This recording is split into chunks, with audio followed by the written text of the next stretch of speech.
Okay, good afternoon, ladies and gentlemen. Welcome to the afternoon session of our Teen Webinar Series, Session 2. So, my name is Dr. Mel Ancheta from the Commission on Higher Education Region 1, one of the education supervisors. I am in charge in health programs. So, this morning we were able to witness a presentation from our international speaker from Zhejiang University regarding their best practices on how they address the COVID-19 pandemic. We also have a talk from our professor from St. Louis University, Professor Macalma, regarding the positive coping mechanisms or coping mechanism strategies on how we can adopt or combat this particular COVID-19 pandemic. And this afternoon, ladies and gentlemen, we do have two important personalities in politics and in medicine. They will be discussing to us the equality in the Philippines and also the vulnerability of the elderly in COVID-19 pandemic. Okay, so but before I'm going to introduce to you our first speaker, who will going to talk about sexual orientation, gender identity, and expression, which is part of our celebration of the LGBT month or the Pride Month this June. I would like first to acknowledge our participants who are joining us online. Okay, so thank you to all our likers, 11,000 likers in our Facebook account, and also our 4,000 followers in our YouTube channel. Right now, we have 900 participants who are joining us live to this particular session. So, maraming salamat po sa inyong lahat for joining us to this afternoon session of our webinar series. So, don't forget to like our Facebook page. Don't forget to subscribe in our YouTube channel. We prepared a lot of webinars for you during this particular pandemic. This is one way for us to learn many things, okay, as one. All right, so I guess our speakers are already set and ready. Allow me to introduce her. Our first speaker is Ms. Geraldine Batista Roman. She is a duly elected representative of the 1st District of Bataan and is the first transgender woman elected to the Philippine Congress. A passionate advocate of equality, which E stands for education, Q and U for quality and universal healthcare, A for agriculture, L for livelihood, I for infrastructure, T for transparency for government, and Y for youth. To advance her equality advocacy, she filed, co-authored, and supported bills and resolutions which promote the rights of the marginalized sector. Representative Roman has also filed bills on Caregivers Welfare Act, Filipino Farmers First Act, Philippine Online Library Act, Hospital Classification Act, and the SOGIE Equality Bill, among other measures.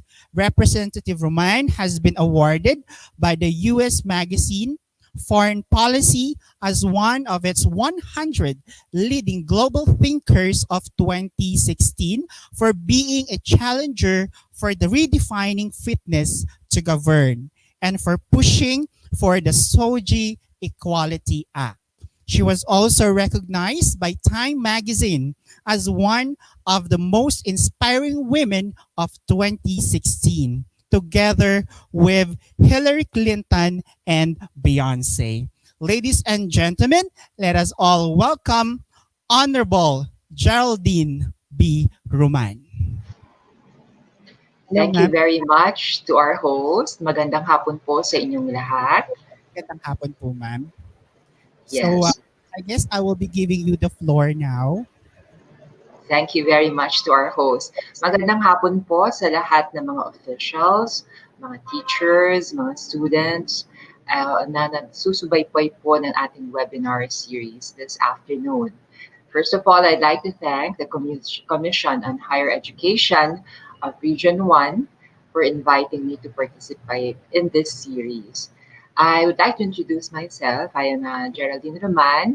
I am the representative of the 1st District of Bataan in Congress, but I am also proudly a transgender woman. So kahit papano ay nasama na rin po sa aking mga constituents ang LGBT community. So before I proceed, I would like to share with you my insights about SOGIE, the LGBT community, as well as discrimination, lalong-lalo na po dito sa panahon ng COVID-19. Only recently, I was attending a committee hearing of the Committee on Women and Gender. And we were talking about the cases of discrimination, gender-related discrimination, na nangyayari po sa ating bansa sa panahon ng COVID-19 crisis. So we were hearing the reports from different government agencies. Nariyan po ang Philippine Commission on Women, Commission on Human Rights, ang DSWD, ang DOLE, ang DILG, and so on and so forth. At napakaganda naman po ng kanilang mga reports. Very complete. Complete with regard to women. Malinaw na malinaw po na document nila yung cases na nire-report po sa mga barangay offices as well as sa mga police stations ang karahasan ng abuso at diskriminasyon na nararamdaman ng mga kababaihan at mga kabataan. But at the end of the presentation from the different government agencies, nagtaka po ako.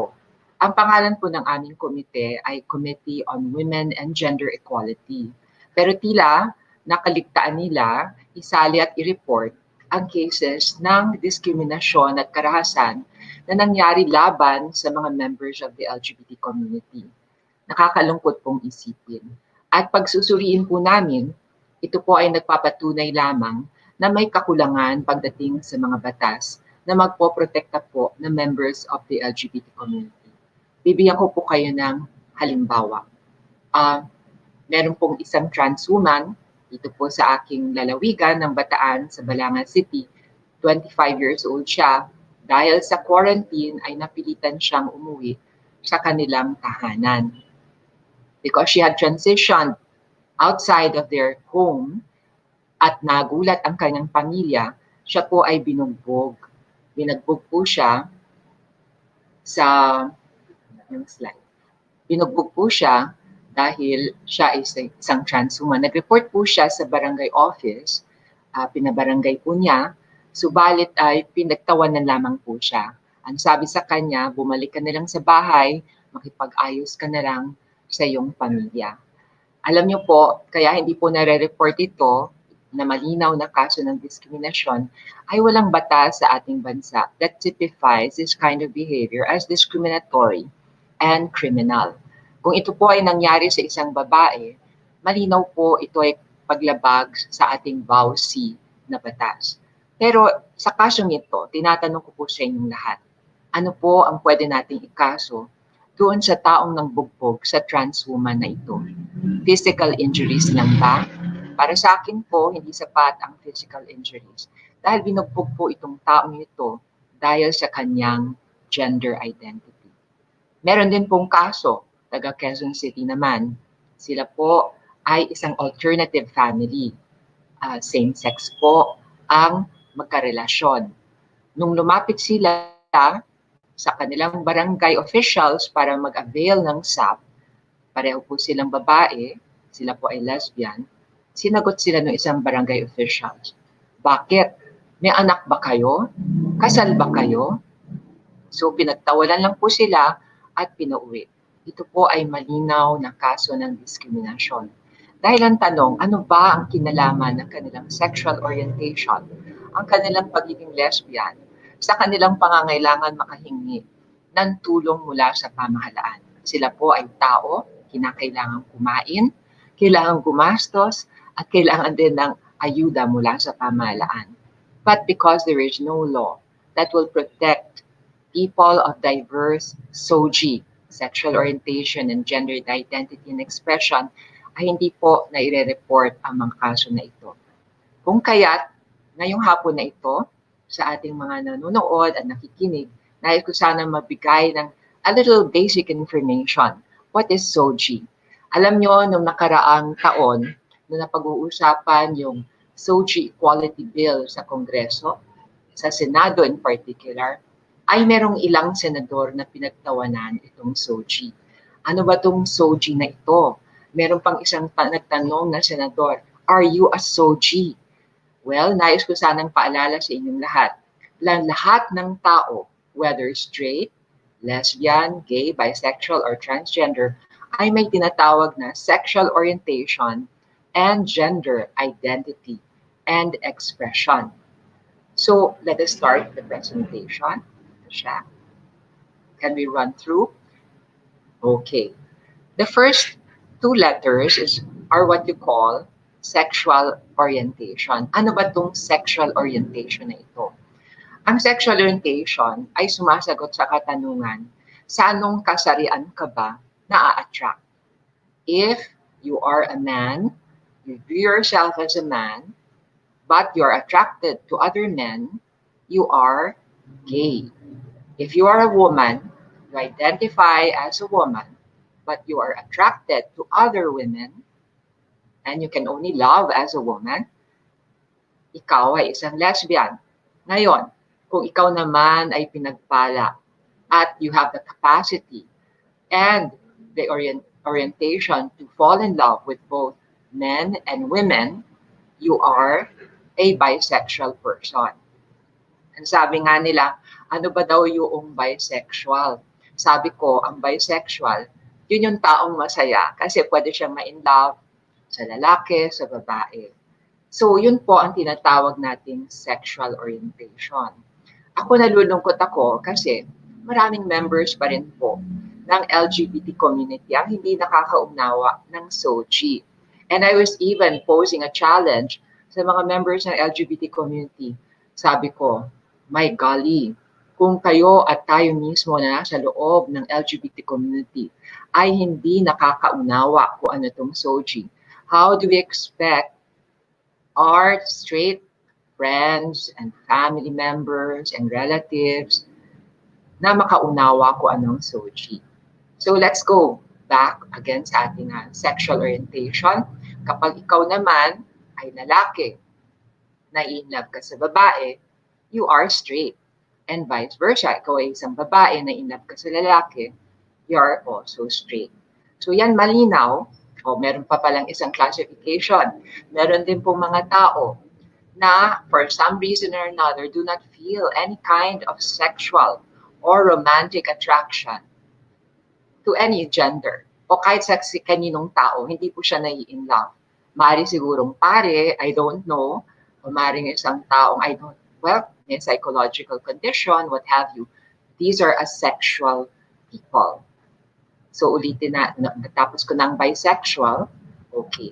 So, and of course, meron din tayo mga queer na nagtatanong kung ano sila. They're still questioning. Ang dami po. Alam ko, maaring ma-confuse ang maraming nakikinig ngayong hapon na ito at magtatawa pa. Meron pang iba dyan magpapa-sarcastic. Sinasabi, ano ba naman yung LGBTQIABCDEFG? Well, you know what, my dear friends? Human sexuality is diverse. It is a spectrum. Life is not just black and white. Life is beautifully complicated. That's why, even when it comes to sexual orientation, gender identity, or sexuality in general, it is a spectrum. It is filled with vivid colors, which we call the rainbow. So anyway, ang pansexual, nakakaranas naman ng romantic, physical, or spiritual attraction sa lahat ng uri ng kasarian, maging anuman ang kanilang pagkikilanlan sa kanilang sarili o kanilang expression. So napakarami niyan. But for starters, mag-start lang po tayo doon sa simple, lesbian, gay, bisexual. Okay?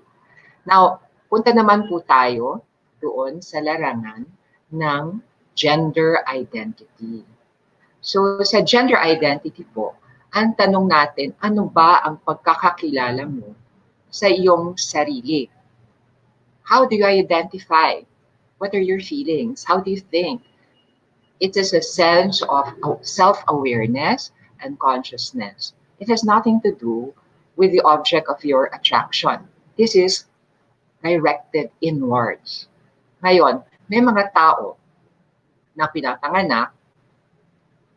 Let's go first with the basic. Okay, transgender.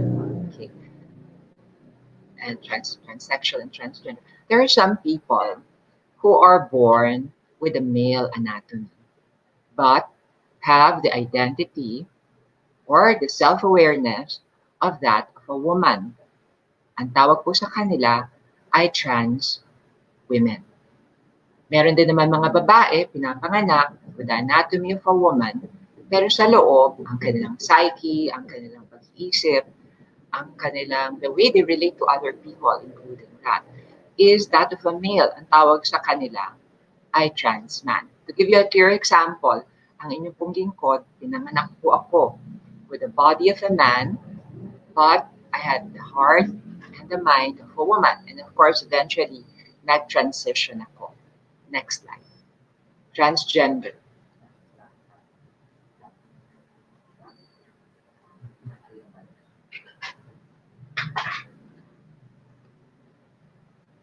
Okay.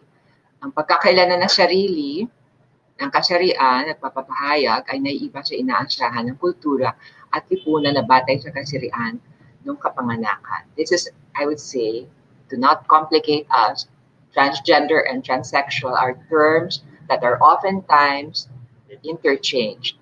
But the more modern term being used by the American Psychological Association is transgender. So, para huwag na tayo ma-confuse, transgender na lang po ang ating gamitin. Give you other examples ng mga transgender people like myself.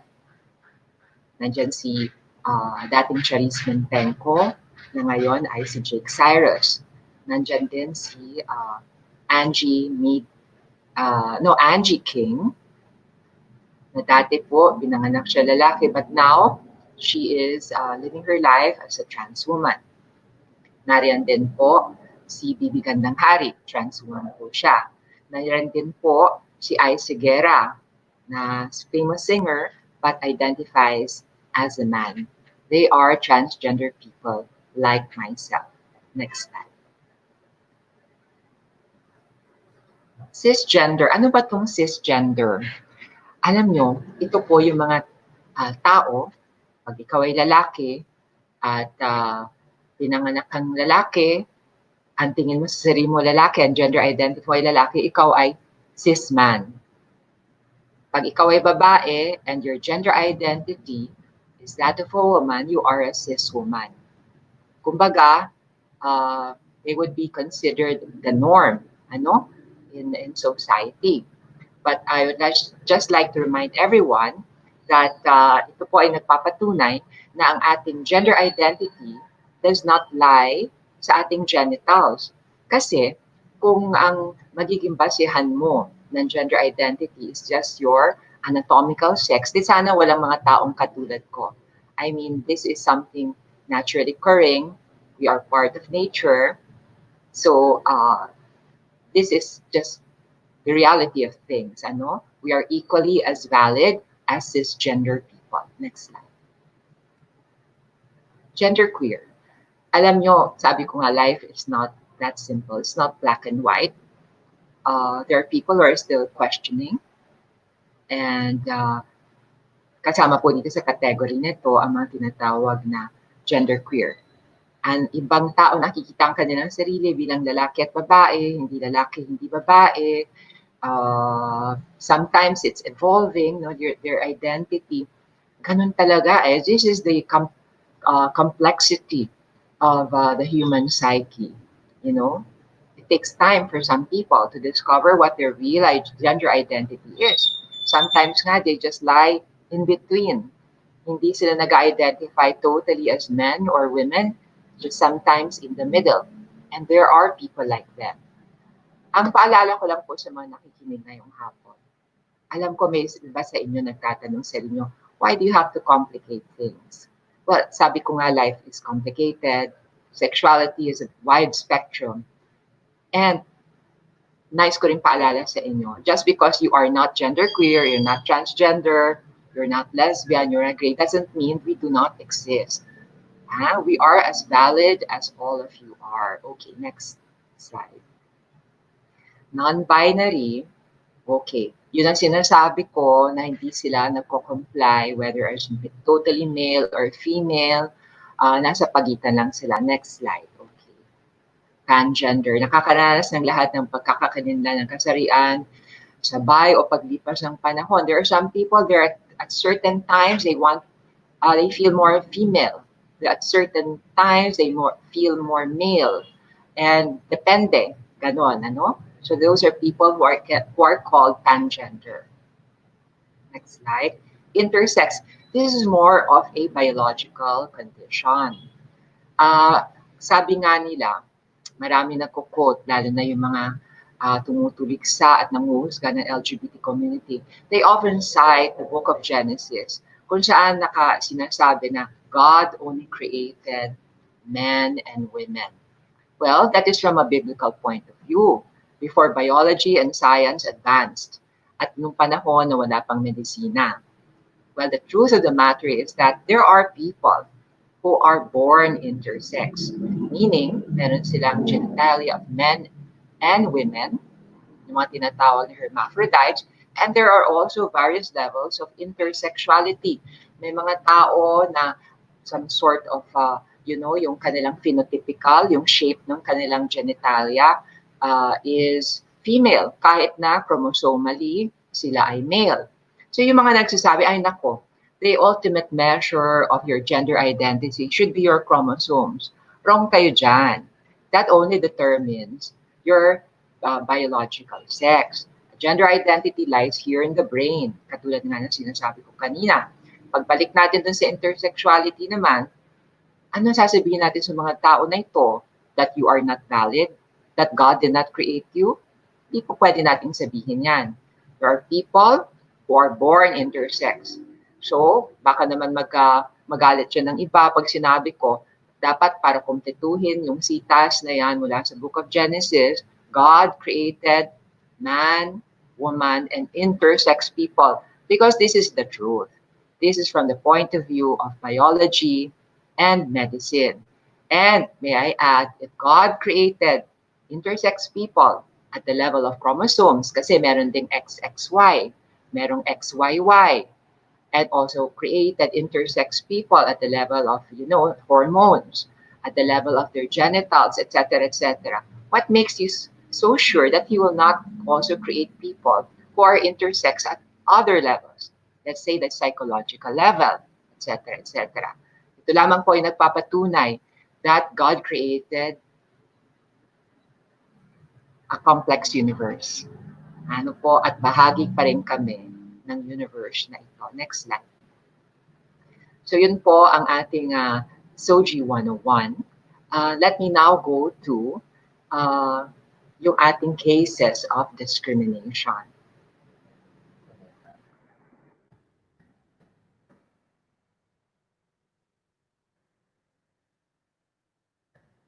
Tayo mag-forward.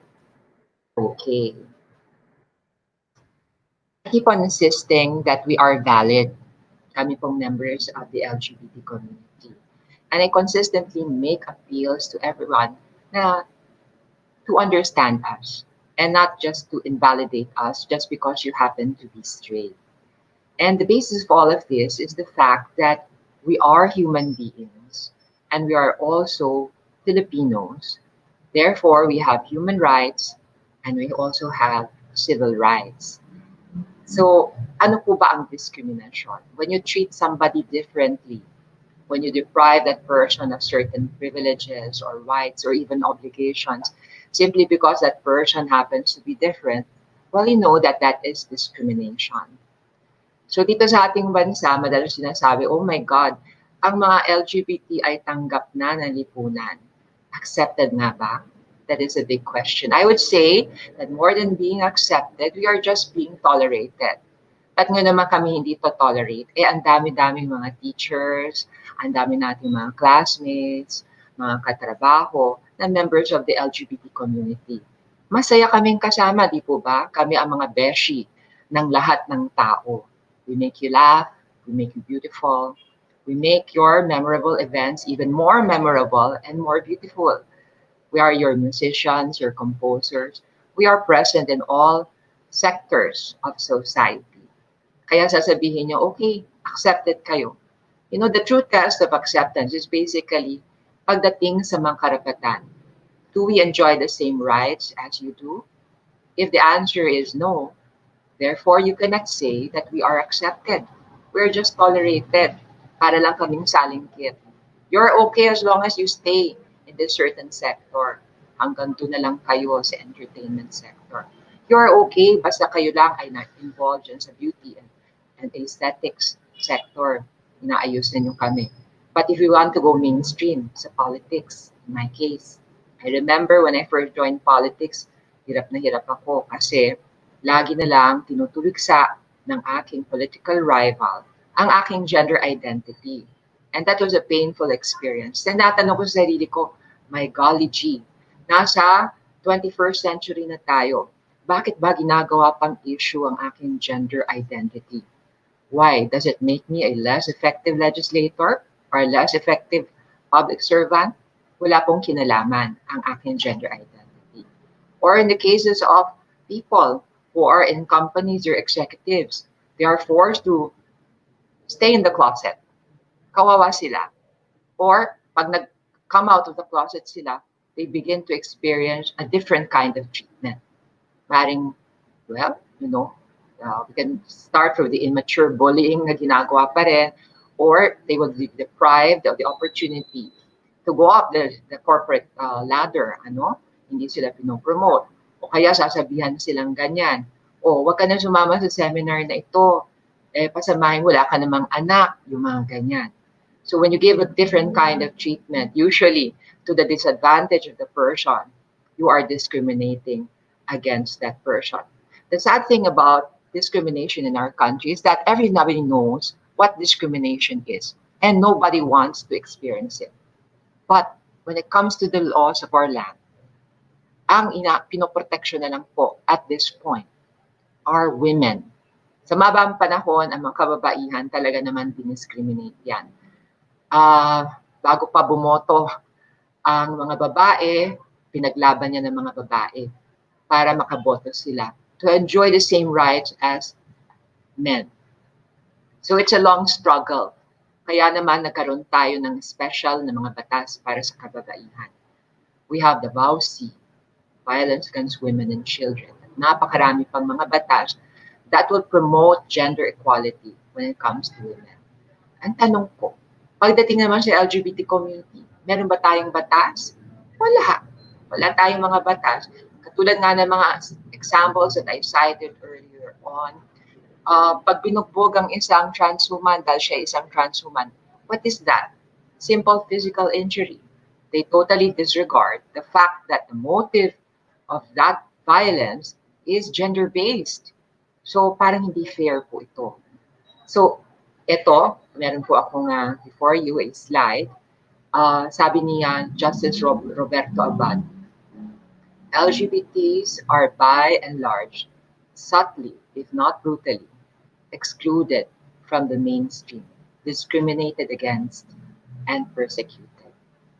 Yan po ay galing sa ating Supreme Court. There's some sort of recognition from the judicial branch of government. Kaya nga lang sa amin sa Kongreso, alam nyo naman, ako, pinupush ko, hindi naman po ako nag-umpisa ng laban na ito. 18 years ago, they first filed the anti-discrimination bill. Actually, 21 na, no? 21 years ago na. Tapos hindi naman po umuusad. Inuupuan, ini-ignore, ini-freeze, nilalagay sa shelf. Sineshelf nila, no? Pero patuloy lang po aming laban. And I remember in the 17th Congress, ay naipasa namin ito. Unanimously, and nobody objected. Kaya nga lang here in the 18th Congress, alam nyo, ganun po talaga ang buhay. Uh, Passing a law is not as easy as other people might think. It's not because we're not doing our homework. Depende rin po yan sa timpla ng Kongreso. Kung mas marami po sa isang Kongreso, let's say, na mas maraming conservative, talagang mahihirapan. I am trying to analyze kung bakit sa 17th Congress ay hindi nahirapan ang SOGIE Equality Bill. So for the information of many people, can we go straight to the SOGIE Equality Bill? Okay. Because we recognize that there is an absence of legislation that would protect particularly the LGBT community from discrimination, marami talagang mga nagre-recommend at malinaw naman po. Can we go straight ahead to the SOGIE Equality Bill? Oo. Oh, okay, ito na to. Okay. The SOGIE Equality Bill is basically an anti-discrimination bill. Marami po pong nako-confuse sa atin kung ano yung SOGIE Equality Bill. Especially in the light of kung ano yung nangyari dun kay Gretchen Diaz. Do you remember that trans woman who wanted to use the ladies' room in a mall in Cubao City? Just to refresh your memory, si Gretchen, ang nangyari po sa kanya, well, she identifies as a woman, she dresses as a woman, she wanted to use the ladies' room. So pinaalis siya nung janitress. Tapos nangyari, kinaladkad siya at dinala sa police na walang malinaw na charges, no, in violation of many protocols, ano, pati na rin in violation of an anti-discrimination ordinance sa Cubao at sa Quezon City. So, nagkaroon po ng backlash, actually. And this backlash came from the conservative groups ng ating lipunan, ang mga religious fundamentalists, hindi na ako magne-name kung anong kanilang mga denominations. But they were saying that, my God, ito daw SOGIE Equality Bill is will be the gateway to Sodom and Gomorrah. Sabi nilang ganyan. It will incite the wrath of God, you know, and it will bring about, you know, the end of the world. Marami mga doomsday scenario. Meron pa rin sabi nilang gano'n na itong SOGIE Equality Bill will allow our children to decide kung ano ang kanilang gender, etc., etc. It will lead to same-sex marriages daw, and it will also allow to it will allow yung rape, no, sa mga CR ng kababaihan.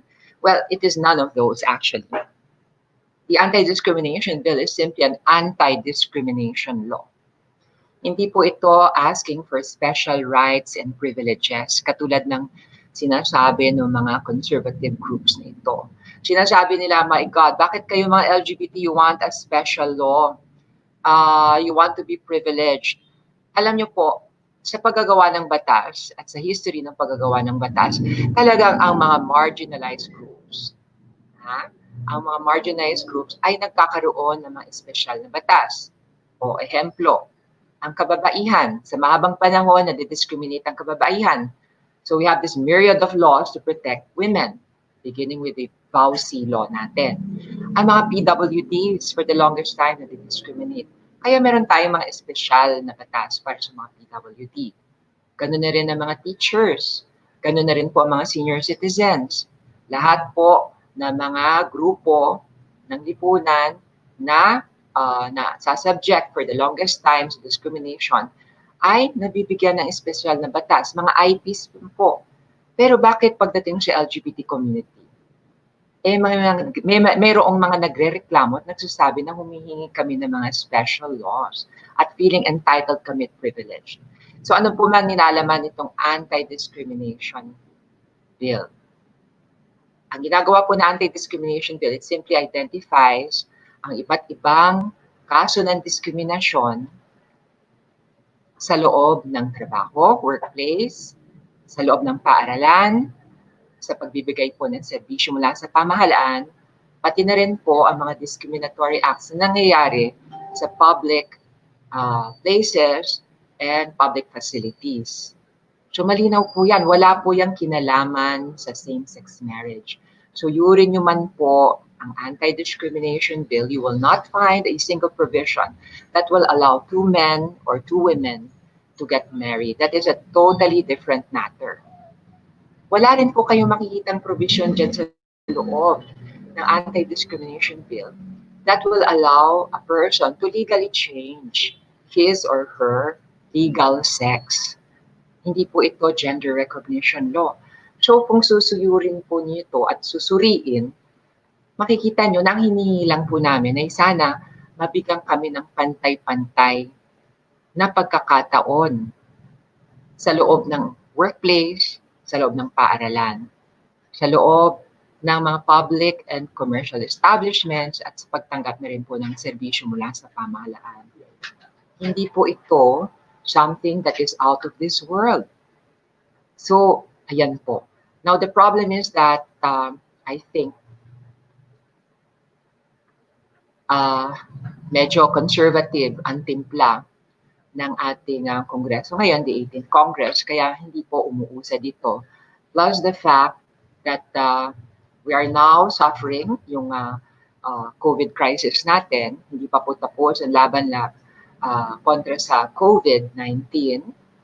Nahihirapan po ang ating ekonomiya, maraming sektor po ang nagdurusa, business, ang agriculture, pati na rin ang education, di po ba? So, it seems that hindi po nabibigyan ng karampatang atensyon itong SOGIE Equality Bill. Nevertheless, meron pong ray of hope. Meron po tayong pag-asa sapagkat in lieu of an anti-discrimination law, ay marami naman po mga LGUs ang nagpapasa ng mga ordinansa na anti-discrimination. To give an example, Quezon City, Lawag City, Davao City, Lipa City, marami pa pong mga LGUs. Even my hometown of Orani in Bataan has passed an anti-discrimination ordinance. Ang magandang balita rin po ay nakikita nga po ng ating Pangulo, Rodrigo Roa Duterte, na hindi umuusad itong anti-discrimination bill sa Congress, kung kaya't siya po ay pumirma ng tinatawag na Executive Order 100, which aims to create a diversity and inclusion program sa lahat ng government agencies, including government-owned companies and corporations. And of course, by that very definition, I am enjoining the CHED, Commission on Higher Education, na mag-develop kayo ng inyong diversity and inclusion program. And to pinpoint kung ano mga areas kung saan maaring nagkakaroon ng discrimination against members of the LGBT community among your ranks. Ano po? So, ito po ang aking presentation for this afternoon. Just a quick summary. There is an absence of laws that would protect the LGBT community. So we have filed the anti-discrimination bill. The anti-discrimination bill is not the same-sex marriage law, nor is it a gender recognition law. It simply seeks to protect the rights of the LGBT community at the workplace, in schools, in the delivery of government services, as well as in public and commercial establishments. These are not special rights. These are the same rights being enjoyed by the so-called straight people. So, sana po, suportahan niyo po ito, itong anti-discrimination bill, at hinikayat ko rin po ang CHED na sundin ang Executive Order 100 and to create its own diversity and inclusion program para po sa benepisyo ng lahat ng kanyang mga empleyado. Sa bandang huli, tandaan po natin, wala pong mawawala sa ating bansa kung bibigyan natin ng pagkilala at pantay-pantay na karapatan ang lahat ng tao, maging LGBT man siya o hindi. Maraming salamat po sa inyong panahon. I hope that this talk will enlighten us and open our minds and our hearts as we fight towards reaching equality in a diverse and inclusive Philippines kung saan lahat ng tao ay welcome, may lugar, at hinahayaang maging productive citizen of this land. Maraming maraming salamat po. You so much, Honorable Geraldine Roman, for that very wonderful presentation to all our participants. Rest assured that we will be complying to the Executive Order 100 of our President. So before we proceed with the open forum, I would like to inform our participants that this particular live streaming of Honorable Geraldine Roman is recorded, and you can replay it after this particular session. We will also be giving e-certificates to our participants. We will be posting the link after our second speaker this afternoon. And Congresswoman Roman, I would like also to acknowledge our participants. We have participants from Camarines Sur, from Batangas, Rizal, Zamboanga, Iriga, Davao, Pampanga, Leyte, Laguna, Isabela, Tarlac, Baguio, Benguet, Bukidnon, Pasay, Gingoog City, Masbate, Siniloan, Quezon Province, Quirino Province, and we also have participants from India, Pakistan, and also our participants from Region 1, Ilocos Norte, Ilocos Sur, Union, and Pangasinan. So, ganun po kalawak yung audience natin ngayon, ma'am. Wow! International pala. Okay. Kaya Maybe nga. we can proceed with our questions, my dear host. Yes po. Okay, so our question, our first question is,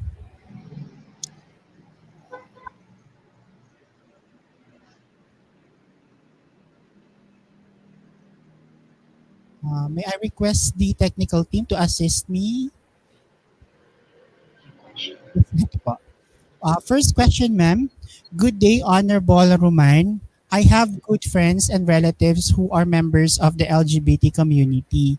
May I know how to handle those who overly express themselves to the point they violate social norms? Okay. Uh, you know, this comes from Mr. J.R. Detran. Uh, it is the right of every individual. In fact, I think it is a constitutional right to express ourselves the way that we deem right. Okay, so this is something subjective.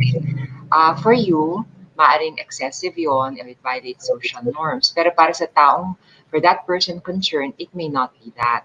Nevertheless, if you feel that you have to talk to this person, always do it with kindness, not with the intent to insult or invalidate or to look down at that person. You have to treat each other with kindness.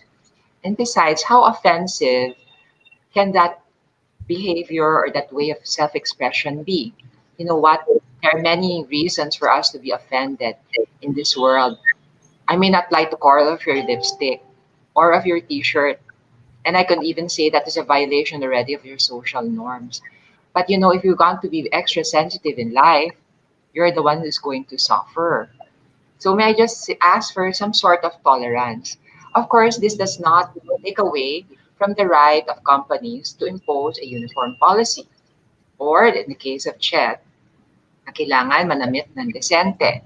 But you know, paglabas naman ng trabaho outside the workplace, if that person wants to wear, I don't know, violet or black lipstick, karapatan niya yun eh. It's his or her right. You see? Ngayon, if that person chooses to wear black lipstick, you know, and he is laughed at, pasensya na lang siya. He just has to be strong enough to face the consequences of our actions. So ulitin ko lang po, it is a personal right of everyone to express himself or herself according to what he or she deems correct, of course, within the limits of social norms or norms established in workplaces or in schools or in church. Pero wala naman kasi talagang batas na kontra I don't know, it's so subjective. We have to Thank treat each other with tolerance and kindness. Yun lang ang masasabi ko. Definitely. Tolerance and kindness. Another question, ma'am. This is a question from Roy Vincent Montenegro. What can you say to those men who are afraid to fall in love with same sex because they do not want to be labeled as gay? Well, I understand, Roy, that there are men who do not want to be labeled gay. Now, why would a person, want to be labeled gay in a society where discrimination exists? In an ideal world, it wouldn't matter if you fell in love with a man or woman or both sexes. But we do not live in an ideal world. This is why I understand why some men would choose not to come out, and they do not want to recognize that they are capable of other men. But that is their right. If they want to suppress their sexuality or hide their sexual orientation, karapatan nila yon. So I also want to remind members of the LGBT community, just because you know somebody na napapansin mo, you notice that's falling in love with another man, that gives it doesn't mean you have the right to out that person, because one's sexual orientation or gender identity is a personal matter. Hindi natin pwedeng out ang ating kapitbahay dahil feeling natin gay siya or trans siya or lesbian siya. That person has to come out at the right time that he or she might decide is the correct time, no? So, yun lang po. Naunawaan ko why some people would not want to be labeled as gay, bearing in mind na napakarami talagang diskriminasyon sa mundong ito. Di ba? Okay, thank you so much. Another question. This question is from Mr. Tito Rocaberte. Your presentation reminds me of one basic principles of teaching. Every individual is born with infinite worth and inherent dignity, which enjoins a teacher to respect every learner. Now, would it be all right for a teacher to ask her students at the start of the school term their individual gender identity or preference? Is it not that embarrassing on the part of the student? Thank you very much for your question, Mr. Rocaberte. Napakagandang quote. What a beautiful quote. Reminding us of the inherent dignity of every individual, regardless of our SOGIE, our personal circumstances. Simply because we are born as human beings gives us that inherent dignity. And because we are born Filipinos, we also have a series of rights that are afforded to us by the Constitution and by the laws of our land. Now, to the question, is it embarrassing to ask the gender identity or sexual orientation of your students? Of course, it is very embarrassing because, as I said, one's SOGIE is a personal matter. In an ideal world, hindi natin pag-uusapan. I have heard of cases, and this happens even at the level of basic education. May mga teachers, I don't know, they think they're funny. Grupo mga students, they group their students according to the gender identity or sexual orientation. I've heard of some teachers who, in the course of their teaching, they would group all of the Beckys in one group, and he would call them Becky 1, Becky 2, Becky 3. Hindi naman po pwedeng ganon. We have to treat all of our students equally and not make a big fuss or an issue of our SOGIE. Diba? Kasi nga, pinaglalaban talaga na anti-discrimination is a world na hindi na importante kung anong ating SOGIE at kung saan pantay-pantay ang trato sa lahat. So yes, it is going to be very embarrassing.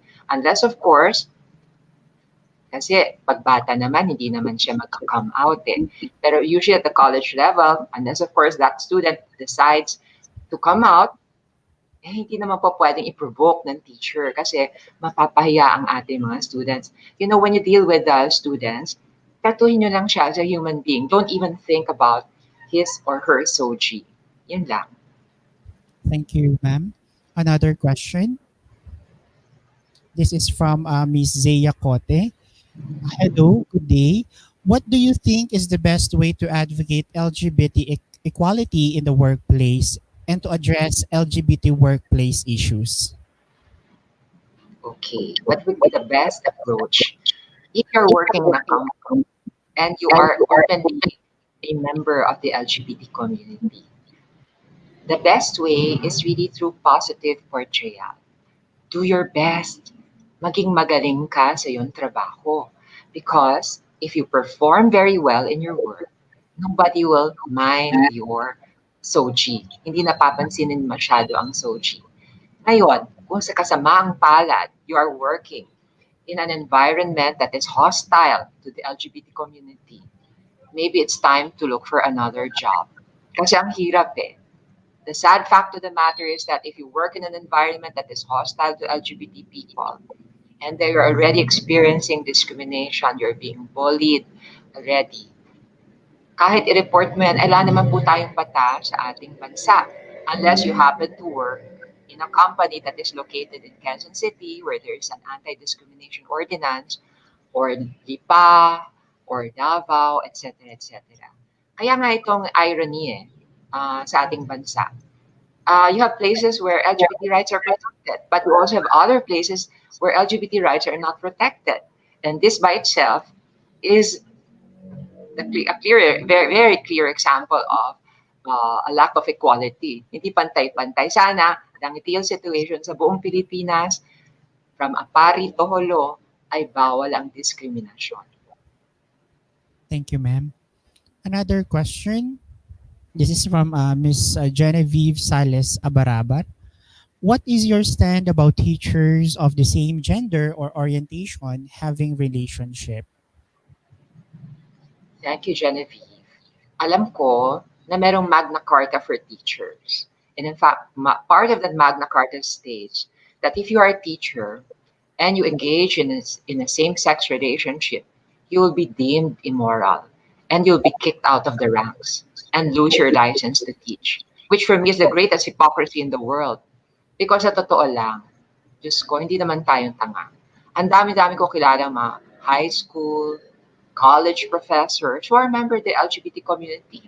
And they are very, very effective teachers. They are very creative. They are very sympathetic. They are very compassionate. Ang gagaling nilang teachers. And yet, they have to keep their relationships a secret. Such hypocrisy, sa totoo lang. Ang pinapatunayan lang po ng aking ehemplo ay ito. Ano ba ang kinalaman ng kanilang mga relasyon sa kanilang kakayahang magturo? Di po ba? Ayun, may magsasabi siya, nako, it's because it's immorality. May I remind our listeners that if you belong, you work in a public school sa ating mga state colleges and universities, we do not uphold any kind of religious belief system. So basically, ang iisipin mo lang how effective that teacher is, ang kanyang performance, and stick to that criteria. Hindi mo napapakialaman kung siya ay, I don't know, siya ay merong ka-live-in na same sex or not. These are irrelevant.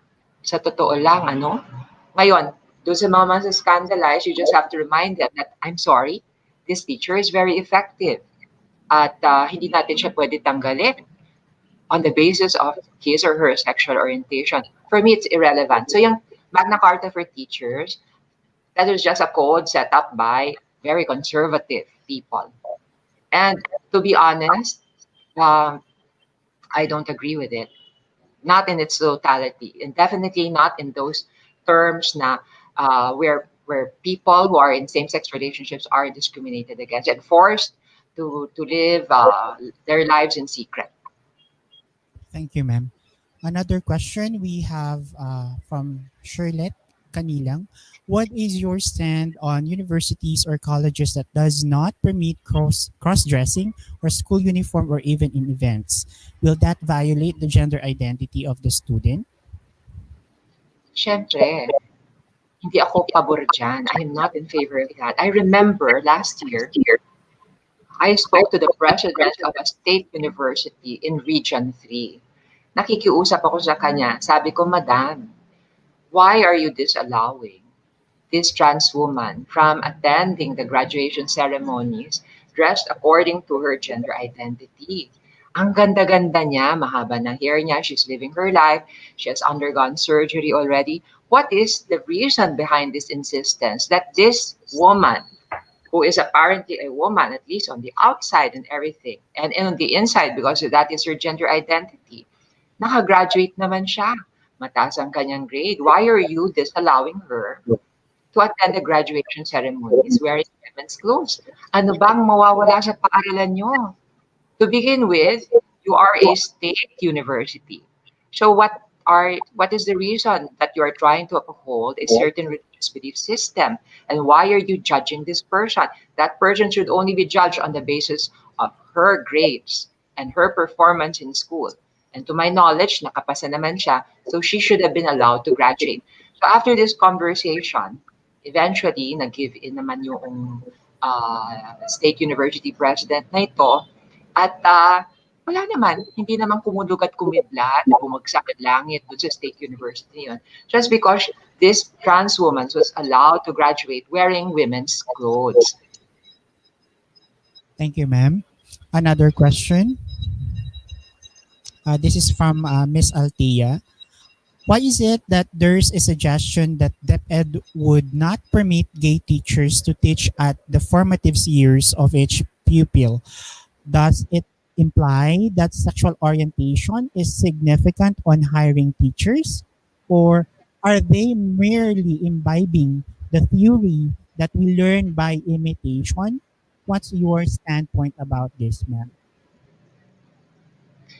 Well, this is definitely a case of discrimination. It is based on the wrong presumptions. Number one, okay, one's sexual orientation does not rub off. If that were true, I have had macho teachers. And I'm not the macho man that some people would like to think that I am. Okay? So walang kinalaman ang sexual orientation ng isang teacher, especially in the formative years. Okay. Of course, there are limits also. We cannot be scandalous. One can be gay or lesbian and not scandalous. Of course, one can be straight also and not be scandalous. So I think that everybody knows that there are certain limits to our behavior. We cannot be scandalous, we cannot be indecent while we are teaching our students. Pero sabihin mo, meron ka isang teacher, lalaki, mainhin. Tapos sa mga students niya, elementary, formative years. Delikado ba yon? I don't think so. Medyo mainhin lang naman siya eh. Okay? In fact, it will teach the students that there are people who are mainhin despite being men. And it's no big deal really. This is life. Uh, Schools should aim to prepare students for real life and not just present an ideal world according to their religious beliefs. Hindi ganon ang buhay. Paglabas sa mundo ng ating mga mag-aaral, maraming LGBT. So what's the difference? You present LGBT teachers to them. As long as they act with decorum, with decency, with a sense of propriety, there should be no problem. There should be no problem. And why do you say na hindi po pwede dun sa formative years? My God, ang dami kong kilala kaya mga elementary teachers. In fact, my most memorable elementary teachers were, well, apparently gay. So, wag tayo mag-discriminate. Thank you so much, ma'am. This is a commendation po from Ma'am Victoria Valenzuela. Thank you very much, Honorable Geraldine Ruman, for sharing your thoughts and inspiring presentation. You're truly blessed, and listening to you is such an honor because of your dedication and commitment to help Filipino people, especially the LGBTQ. We love you, ma'am. Thank Thank you you, very much. Victoria. Another question. This is from Mr. Rodolph Tan. How will schools deal with trans students asking to be exempted from school uniform policies, particularly with courses with a defined culture in uniform standards, as in nursing or in BS criminology? That's a very good question. In fact, that is one of the challenges, of the anti-discrimination bill. How to come up with rules and regulations that will actually uh, validate a person's gender identity. Kasi nga, it's not like every Tom, Dick, and Harry will claim that he is trans and that he will want to dress up as a woman. Normally we have to come up with a system by which we can measure and find out if a person is truly trans. In the case of trans women, I don't know.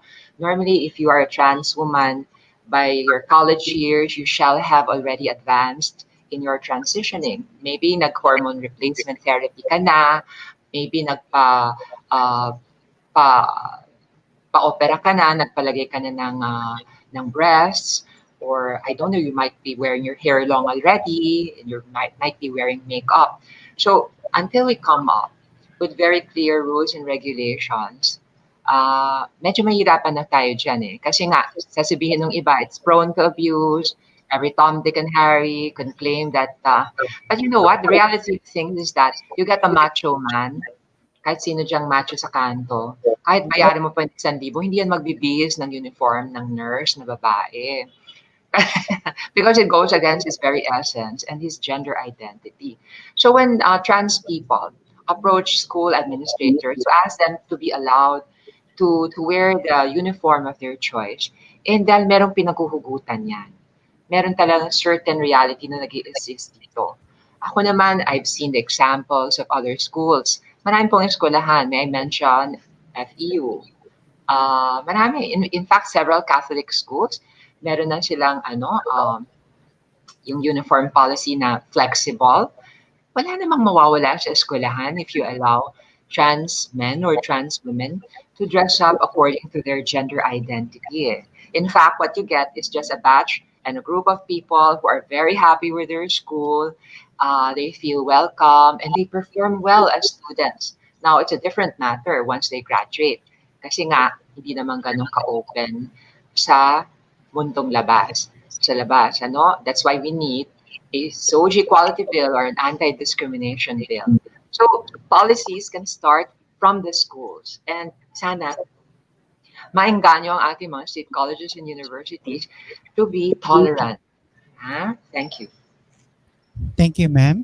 And for the last question, this is from Miss Jean Dientre. How are we going to approach an elementary pupil who at early age shows identity crisis but only in school? Thank you, Ma'am Jean. Alam nyo, with that question, naalala ko rin yung aking growing up years. Because I knew I was different nung elementary ako. Siyempre, mahal ko ang aking mga magulang. I didn't want my family to be disappointed in me. Pagdating sa bahay, medyo nagtitimpi ako. I would hold back. I would not express my gender identity quite openly. Although, sabi ng aking mga magulang, my parents would tell me, halata ka na naman namin, anak. And I would express my gender identity at school. Kasi doon, I was among my peers, people of my age, and usually children, well, I would like to think that children are pure of heart. Hindi sila masyadong mapanghusga, although there are some bullies around there, no? So how do you deal with a child na naaalata mo nagkakaroon siya ng parang na identity crisis, medyo confused siya. As a teacher, what could you do? Uh, you know, this is a general rule. Love, kindness, and compassion. Huwag tayo manghusga. Proteksyonan natin yung bata na yan because malamang kung nagkakaroon na ng identity crisis yung bata na yan, nahahalata na sa kanyang behavior at maaring tinutukso ng mga kamag-aral niya. Let's protect that child and let's send a clear message to the entire class na, hey, huwag niyong tuksoin to, hindi mali ang maging totoo sa ating mga sarili without even having to discuss openly what SOGIE is.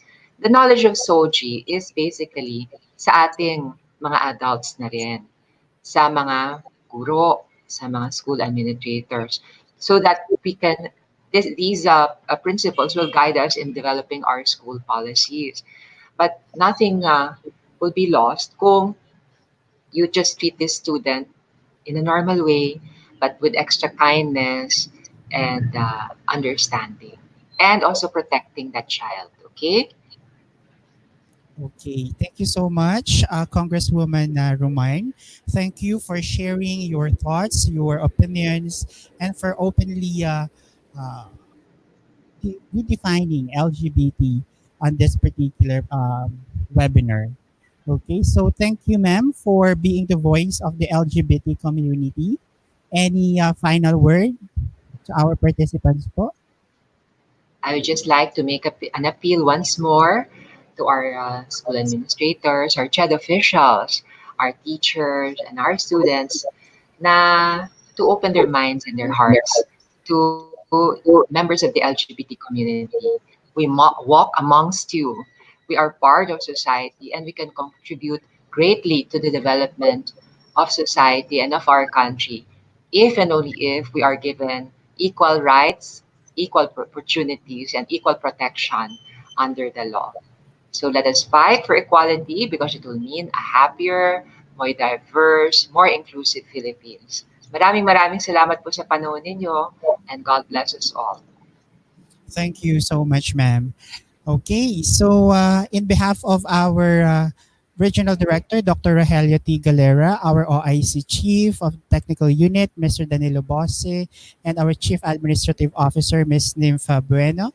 Thank you, Honorable Geraldine Roman, for accepting our invitation and for sharing your very valuable insights about SOGIE and LGBT. Maraming salamat po and stay safe po, ma'am. Okay. So for our next speaker, we will be exiting this particular session. Just stay in our channel, in our Facebook page, and in our YouTube uh, channel. Just follow the link of the our second speaker this afternoon. Okay, so our next speaker is from Ilocos Training and Regional Medical Center. He is a medical officer 4 of ITRMC, and he will be discussing to us the vulnerability of elderly in higher education institution in COVID-19. Okay, so stay with us and please proceed to the next link.